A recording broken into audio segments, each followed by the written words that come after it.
In 2019, someone posted a photograph on 4chan, a seemingly ordinary image of a furniture store, yellow wallpaper, buzzing fluorescent lights, damp carpet, no furniture, no windows, nothing so obviously wrong, and yet millions of people felt disturbed by it. Within weeks, internet users began attaching a story to the image.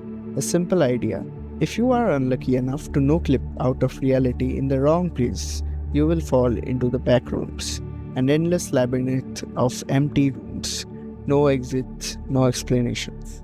Just the smell of old carpet, the hum of fluorescent lights, and the feeling that someone is watching you. Nobody could have predicted that this single image would evolve into one of the biggest horror phenomena of the internet age, or that a 16-year-old filmmaker named Kane Parsons would eventually transform it into a Hollywood film. But what makes the Backrooms so fascinating isn't its monsters or its mysteries, it's what it reveals about us humans. Because beneath all the horror, the Backrooms is actually a story about memory, nostalgia, isolation, and humanity's desperate habits to understand things that may never be understood. Just like this video.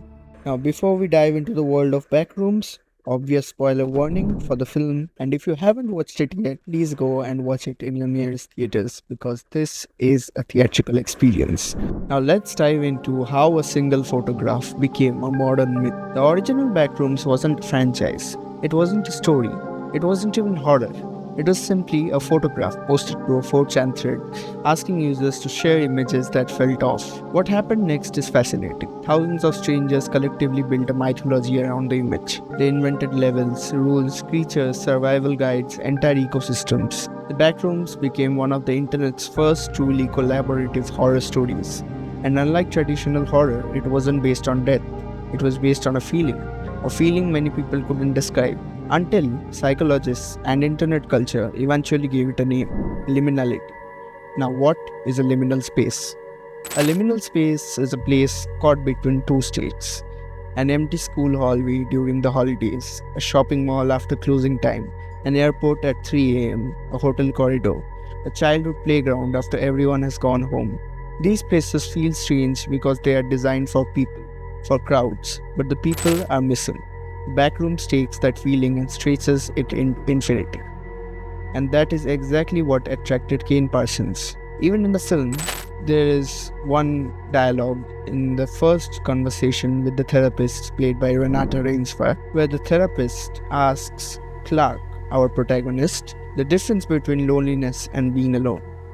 This reminded me of the recently released another YouTuber made horror film Obsession, where near the beginning of that film too, there was the definition of the theme of the film, which is when Nikki asks Bear the difference between a love story and a romance. These two dialogues in both films explain some of the themes of each film. Now, coming back to the backstory.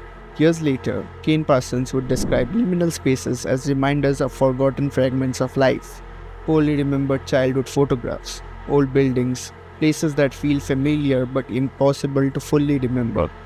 That idea became the foundation of his entire series. It's like when you tell a person to draw a dog, but the person has never seen a dog, as said in the dialogue of the film. He or she might draw a vague representation of the dog. You will get certain things right, but it will never be completely right. That is where the Uncanny Valley starts. The entire Uncanny Valley theme on which the Backrooms are built upon. Even the credits and the typography of Backrooms are made to look uncanny. Now, Kane Parsons changed everything. In January 2022, a teenager uploaded a 9-minute short film called The Backrooms Found Footage. Most people had expected another creepypasta adaptation. Instead, they got something different. The camera falls through reality. A filmmaker becomes trapped inside an endless maze.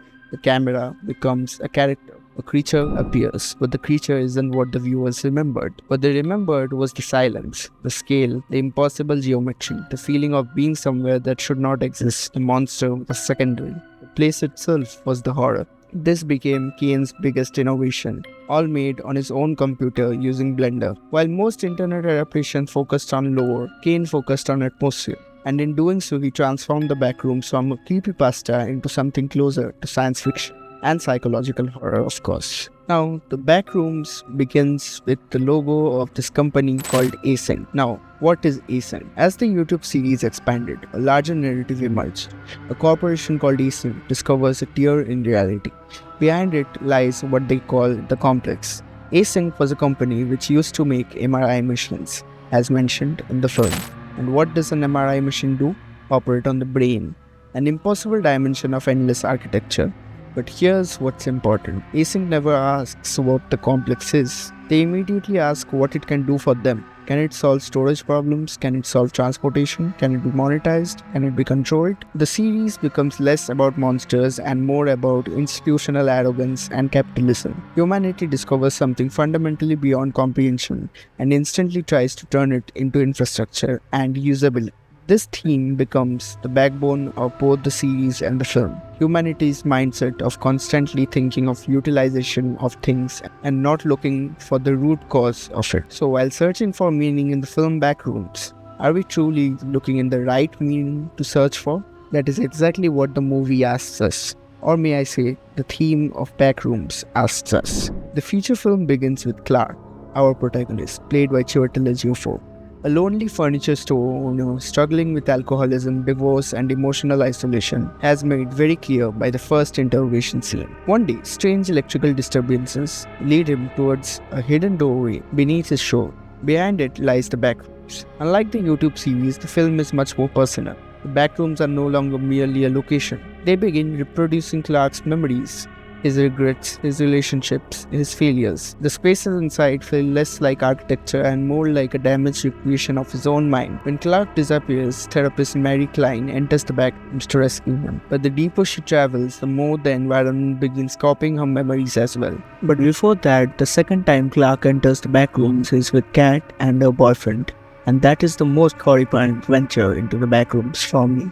Because not only it was captured in the completely found footage style using Kat's boyfriend's camera, but also in that scene, the original style of the Backrooms, that is, the camera became a character, as eventually, spoilers, the creature based on Clark's avatar, which he played in his own furniture store ad, comes and picks up the camera behind Clark, and at that moment the viewers of the film would not be able to comprehend what exactly has picked up the camera, but it's something that towers over our protagonist Clark, and that makes audience unconsciously feel that it's something more powerful than whom we thought was powerful till now, that is Clark. That is the advantage of making the camera itself a character, just like the original Backrooms show. During the first time when Clark enters the Backrooms, the voices in multiple languages play through the mannequin of the Backrooms, placed by none other than the Async Corporation. Now, this is obviously to show that the Backrooms is not attached to a particular person or a country or a nationality or a language, but is to be understood by the collective memory of the entire world. Now, between this first venture and the second venture of Clark, there are definitely multiple ventures that has been left out in the film, but have been shown if you were looking very carefully. Clark's behavior has completely evolved, or may I say devolved, from the first time when he entered the Backrooms. Now, he is as evil as to be letting teenagers die inside as bait just for his vague experiments to succeed. Now, this change in behavior came from this liminal space narrative. By the end of the film, the Backroom seems less like a place and more like a machine that consumes human experience and attempts to recreate it badly, like a photocopy of reality made by something that doesn't understand reality, as mentioned by the dog example in the film, and that changes everything. The Backrooms are not place. This is where the film reveals its true meaning. Most horror stories ask, what if there was a monster in the house? The Backrooms ask, what if the house itself was trying to understand? Throughout the film, rooms appear familiar but wrong. Objects exist without context as they have glitched out like a video game. Memories return distorted. People become copies. Nothing is entirely real. The Backrooms behave almost like an artificial intelligence model. They collect fragments of human life. They reconstruct them imperfectly. That was like generative AI in the 2020s when generative AI was starting to become a trend in the image and video generation industry. The result feels uncanny because that's exactly how memory works. We don't remember reality, we remember pieces of reality, and our brain fills in the gaps.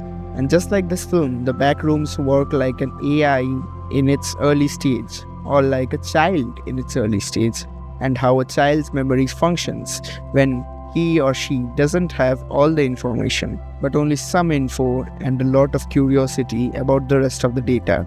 Now, why does the Backrooms feel so personal? And why does it make you feel that way?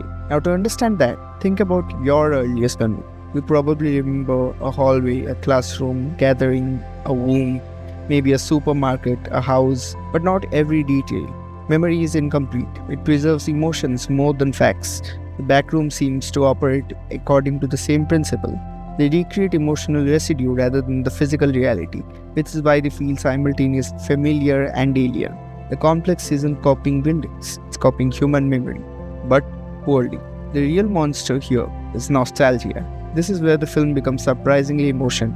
There is one scene in the film where the camera goes through the floor of Mary's house and it goes further and further down into the hellhole of memory, when Mary is not let outside and not let to watch the world outside her windows, which are definitely covered by her traumatized mother. That is probably the reason Mary, Vanessa Redgraf's character, has become a psychologist when she has grown up, to escape that trauma through that window which she was looking outside of. Many viewers assume nostalgia is comfort. Nostalgia can also be a trap. It convinces us the past was better than it really was. It encourages us to live in memories instead of realities. Backrooms function exactly this way.